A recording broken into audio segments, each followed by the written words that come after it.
अभी तक आपने इस चैनल को सब्सक्राइब नहीं किया है तो सब्सक्राइब कर दीजिए और बेल आइकन को प्रेस कर दीजिए, जिससे इस चैनल पर प्रस्तुत होने वाली पुराण की बात और कथाएं आप तक पहुंचती रहे। भगवान श्रीहरि एवं देवी महालक्ष्मी के विभिन्न अवतारों का वर्णन। हे पक्षश्रेष्ठ, हरि पूर्णानंद स्वरूप हैं। उनके समान किसी भी देश अथवा काल में कोई नहीं है। उन्हीं हरि ने लोक कल्याण के लिए संपूर्ण सद्गुणों के सागर के रूप में अवतार ग्रहण किया। वे ही विष्णु समस्त अवतारों के बीजभूत हैं। वे ही वासुदेव कहलाते हैं। वे वासुदेव ही संकर्षण, प्रद्युम्न तथा अनिरुद्ध के रूप में प्रकट हुए। उन्हीं विष्णु ने स्थूल देह से ब्रह्मादि देवों की सृष्टि की। उन्हीं विष्णु ने सनत कुमार आदि के रूप में शरीर धारण किया और तपस्या, ब्रह्मचर्य तथा इंद्रिय निग्रह की शिक्षा दी। उन्होंने ही पृथ्वी के तथा दैत्यराज हिरण्याक्ष के उद्धार हेतु एवं भूमि की स्थापना और सज्जनों की रक्षा के लिए वराह का अवतार धारण किया। पंचरात्र की शिक्षा देने के लिए भी उन्होंने रूप धारण कर लिया। बद्रिकाश्रम में उन्होंने नारायण के रूप में अवतार लिया। वे ही हरि कपिल मुनि के रूप में अवतरित हुए और उन्होंने ही राक्षसों को सांख्य के 24 तत्वों का उपदेश दिया। वह वही नारायण हैं जो अत्रि की पत्नी देवी अनसुया को दत्तात्रेय के रूप में प्रकट हुए थे और उन्होंने राजा अलर्क को अन्विक्षिकी नामक तर्कशास्त्र की शिक्षा दी थी। वह सच्चिदानंद हरि थे जो सूर्य के वंश में आकुति के गर्भ से प्रकट हुए थे और उन्होंने स्वयंभुव मनवंतर में देवताओं के साथ लोगों पर शासन किया था। वह वही विष्णु थे जो अग्निघ्र की पुत्री मेरुदेवी के गर्भ से नाभि के पुत्र उरुक्रम के रूप में अवतरित हुए थे। वही हरि जिन्होंने देवताओं और राक्षसों द्वारा किए गए समुद्र मंथन के दौरान मंदराचल पर्वत का निर्माण किया था। उन्होंने कछुए का रूप धारण कर उसे अपनी पीठ पर उठा लिया। फिर वही हरि अपाध्य से उत्पन्न हुए दोषों को दूर करने के लिए हाथ में अमृत कलश लिए हुए हरे मणि के समान उज्ज्वल महात्मा धन्वंतरी के रूप में अवतरित हुए। यह भगवान विष्णु ही थे जिन्होंने दिति के पुत्रों दैत्यों को मोहित करने के लिए मोहिनी का रूप धारण किया था तथा पुनः नृसिंह का रूप धारण कर अवतरित हुए तथा हिरण्यकशिपु को अपनी जांघ पर रखकर अपने नाखूनों से फाड़ डाला था। फिर वे अदिति और कश्यप से वामन रूप में अवतरित हुए।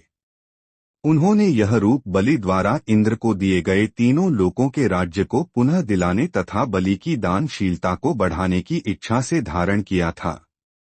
वे पुनः जमदग्नि के पुत्र परशुराम के नाम से प्रसिद्ध हुए और उन्होंने इस पृथ्वी को ब्रह्मद्वेषी क्षत्रियों से रहित कर दिया। फिर उन्हीं हरि ने सूर्यवंश में रघुवंश में देवी कौशल्या से श्री राम के रूप में जन्म लिया। उन्होंने समुद्र को बांधने और रावण व अन्य को मारने का कार्य किया।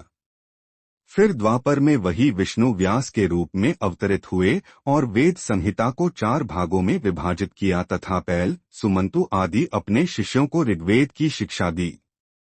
वह पराशर द्वारा रचित सत्यवती में प्रकट हुए। फिर वे स्वयं श्रीहरि वासुदेव के पुत्र कृष्ण के रूप में देवकी से अवतरित हुए। उन्होंने कंस और अन्य राक्षसों का वध किया तथा पांडवों की रक्षा की। फिर जब कलियुग प्रारंभ हुआ तो वे राक्षसों को मोहित करने के लिए किकाटा देश में बुद्ध के रूप में प्रकट हुए। फिर कलियुग के मध्य में वे कल्कि नाम से लगभग 4 स्वरूप राजाओं का वध करने के लिए हरि विष्णुगुप्त विष्णुयश के घर गए अवतीर्ण होंगे। इस प्रकार संकर्षण आदि ये सभी अवतार हरि के हुए। हरि के असंख्य अवतार हैं, उन्हें स्वयं नारायण ही जानते हैं। इन सभी अवतारों में बल की दृष्टि से, रूप की दृष्टि से और गुण की दृष्टि से किसी भी प्रकार का भेद नहीं किया जा सकता। अनंत नाम रूप वाले विष्णु अनंत गुणों से संपन्न हैं।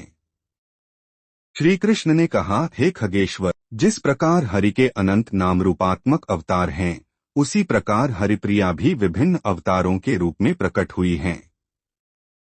वे लक्ष्मी ज्ञान स्वरूपा हैं। वे एकमात्र हरि के चरणों का आश्रय ग्रहण कर नित्य उनके साथ रहती हैं। वे ही पुरुष की पत्नी और प्रकृति की अभिमानिनी देवी हैं।